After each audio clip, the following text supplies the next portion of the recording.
আসসালামু আলাইকুম এবং আপনাদেরকে স্বাগতম জানাই। আমার আলোচনার শুরুতেই আপনাদেরকে ধন্যবাদ জানাচ্ছি এই বিষয়গুলো নিয়ে প্রকৃতপক্ষে মনোযোগ দেওয়ার জন্য। সম্মানিত দর্শক, আপনাদের সাথে আমি সম্পূর্ণরূপে একমত। এই মুহূর্তে বাংলাদেশের রাজনীতিতে চলছে একটা চরম জঘন্য সময়, যেখানে সবকিছুই যেন গডফাদার কেন্দ্রিক হয়ে উঠেছে। আপনার ব্যক্তিগত দক্ষতা, আপনার যোগ্যতা বা আপনার শিক্ষা দীক্ষার উপর এখন আর কিছুই নির্ভর করছে না। আপনি একজন জেনারেলি হন বা একজন ডিসি হন, আসল প্রশ্ন হলো আপনার মাথার উপর কার ছায়া আছে, কোন দেশের সাথে আপনার সম্পর্ক, কার সাথে আপনার আত্মীয়তা। এই গডফাদার সিস্টেমের কুপ্রথা আমাদের পুরো রাষ্ট্র, রাজনীতি আর অর্থনীতিকে সম্পূর্ণরূপে গ্রাস করে ফেলেছে। আমরা যদি ইতিহাসের পাতা উল্টাই, এই দালাল তত্ত্ব কিন্তু নতুন নয়। একটা সময় ছিল যখন অনেকে সিআইএ বা কেজিবির এজেন্ট বলে পরিচিত হতেন। পিকিংপন্থী বা মস্কোপন্থী অনেকেই ছিলেন। স্বাধীনতার পর তো সরাসরি একটা বলয় তৈরি হলো। বঙ্গবন্ধু আর তাজউদ্দিনকে বলা হতো দিল্লির লোক, আর বিরোধীরা ছিল পাকিস্তানের লোক।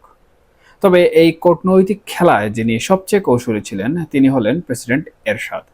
তিনি সৌদি আরব, চীন, সংযুক্ত আরব আমিরাত, এমনকি ভারত ও আমেরিকার সাথেও একটা সমতার নীতি অবলম্বন করেছিলেন। কিন্তু দেখুন, শহীদ প্রেসিডেন্ট জিয়াউর রহমান, যিনি ছিলেন নির্ভেজাল বাঙালি জাতীয়তাবাদী, তিনি কৌশলগত সম্পর্ক রাখতে চাইলেও শেষ পর্যন্ত কেবল সৌদি আরব ও চীনের সাথে শক্তিশালী সম্পর্ক গড়তে পেরেছিলেন। তার সাথে পাকিস্তানের কোনো কালে কোনো সম্পর্ক ছিল না। তিনি সেকেন্ড লেফটেন্যান্ট হিসাবে আর্মিতে ঢোকার সময় থেকে স্বতন্ত্র রাষ্ট্র নিয়ে চিন্তা করতেন। অথচ দুঃখজনকভাবে বিএনপি এই ধ্রুব সত্যটি আজও কোনোভাবেই বাংলাদেশে প্রতিষ্ঠিত করতে পারেনি।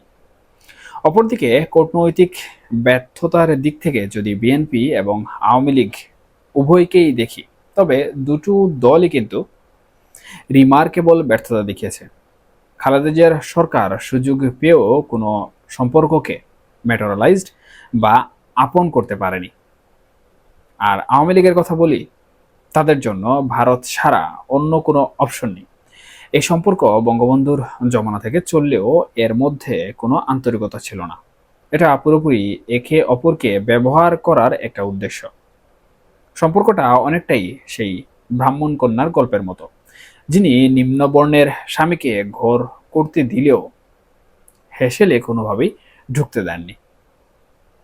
এখন আমরা আজকের প্রধান খেলোয়াড় এবং তাদের গডফাদারদের তালিকা করি, তাহলেই সংকটটা বেশ স্পষ্ট হবে।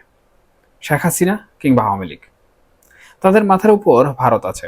পাশাপাশি পারিবারিক সূত্রে ভুটানের রাজা, কাতারের বর্তমান আমির ইমানুয়েল ম্যাক্রো এবং পাকিস্তানের ভুট্টো পরিবারের সাথেও তার গভীর ব্যক্তিগত সম্পর্ক রয়েছে। টিউলিপ সিদ্দিকের কারণে ব্রিটিশ লেবার পার্টি এবং বার্কিংহাম প্যালেসেও তাদের অবাধ প্রবেশাধিকার রয়েছে। ডক্টর মোহাম্মদ ইউনূসের কথা যদি বলি, তাহলে তার ভরসা হলো ইউরোপ এবং আমেরিকা। বিশেষ করে মার্কিন যুক্তরাষ্ট্রের ডেমোক্রেটারদের সাথে তার ব্যক্তিগত সম্পর্ক, যা ক্লিনটন পরিবারের মাধ্যমে অনেক আগেই তৈরি হয়েছে। এবার জামাতে ইসলামের কথা যদি বলি, তাহলে তাদের মাথার উপর পাকিস্তান আছে।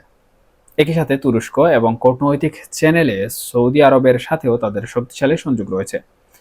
জামাতের আমির চাইলেই 1 ঘন্টার নোটিশে এরদোয়ানের সাথে সাক্ষাৎ করতে পারেন বলেও মনে করা হয়। কিন্তু প্রশ্ন হলো, তারেক রহমান সাহেব বা বিএনপির ভরসাকে?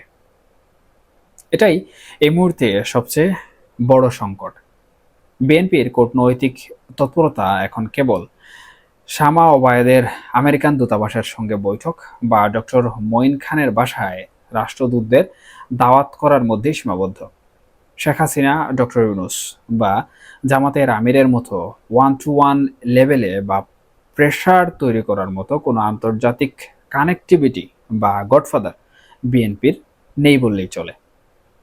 বিএনপির বিপুল জনপ্রিয়তা, প্রায় 35% ভোটার এবং কর্মীদের উচ্চ মান থাকা সত্ত্বেও যদি তারা প্রতিপক্ষের মতো শক্তিমত্তা, প্রজ্ঞা, জ্ঞান এবং স্মার্টনেস নিয়ে আন্তর্জাতিক প্রভাব দেখাতে না পারে, তাহলে এই সব কিছুই ব্যর্থ হয়ে যেতে পারে।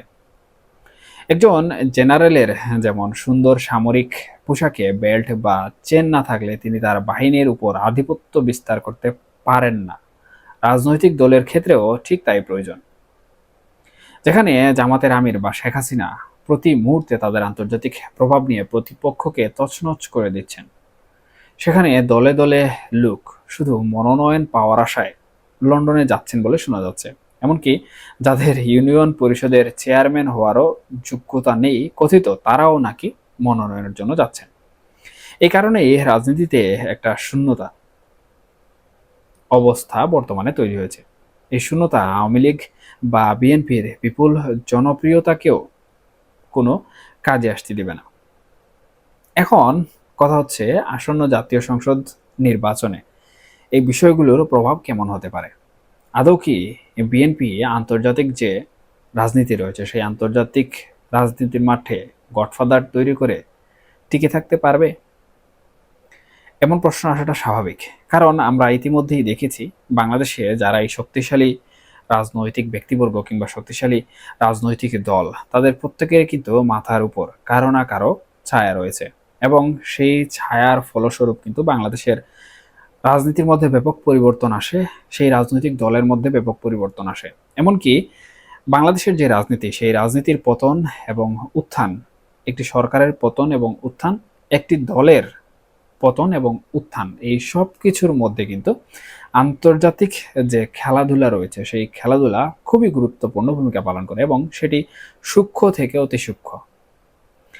সুতরাং বিএনপি বর্তমান সময়ে যে অবস্থায় রয়েছে, সেই অবস্থা থেকে যদি তারা একটি আন্তর্জাতিক লেভেলে গডফাদার তৈরি করতে না পারে, অথবা আন্তর্জাতিক মহল থেকে তারা আশীর্বাদ পুষ্ট না হয়, তাহলে আসন্ন জাতীয় সংসদ নির্বাচনে জামাত হয়তোবা বিএনপিকে টপকে এগিয়ে যেতে পারে।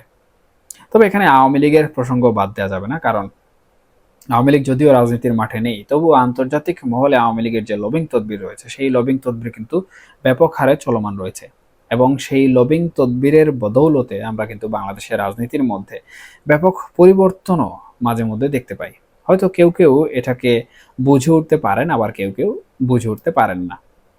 যাই হোক, যে কথাটি বলছিলাম সেটি হচ্ছে, বিএনপি যদি তাদের এই গডফাদার কিংবা আন্তর্জাতিক মহলে তাদের যে ছায়া, সেই ছায়া যদি মেনটেন করতে সক্ষম হয়, তাহলে আসন্ন জাতীয় সংসদ নির্বাচনে এবং নির্বাচন পরবর্তী সময়ে যদি তারা জয়লাভ করে, তাহলে তাদের টিকে থাকা সহজ হয়ে যাবে। আর যদি তারা এটি করতে ব্যর্থ হয়, তাহলে একদিকে যেমন জামাত তাদেরকে প্রচুর পরিমাণে ঠেলা ধাক্কা করবে, ঠিক একইভাবে আন্তর্জাতিক মহল থেকে যে কূটনৈতিক তৎপরতা চলবে তাদের সরকার কিংবা তাদের নির্বাচনে যে ভোট হবে সেই ভোটের ব্যাপারে, সেটিও কিন্তু বিএনপি সামাল দিতে অনেকটাই হিমশিম খাবে। দেখা যাক এখন অদূর ভবিষ্যতে কার কূটনৈতিক চ্যানেল কত দূর, এবং কার আশীর্বাদে কোন রাজনৈতিক দল বাংলাদেশে রাজত্ব করে, কিংবা বাংলাদেশের আসন্ন জাতীয় সংসদ নির্বাচনে ব্যাপক একটি আলোড়ন জাগায়।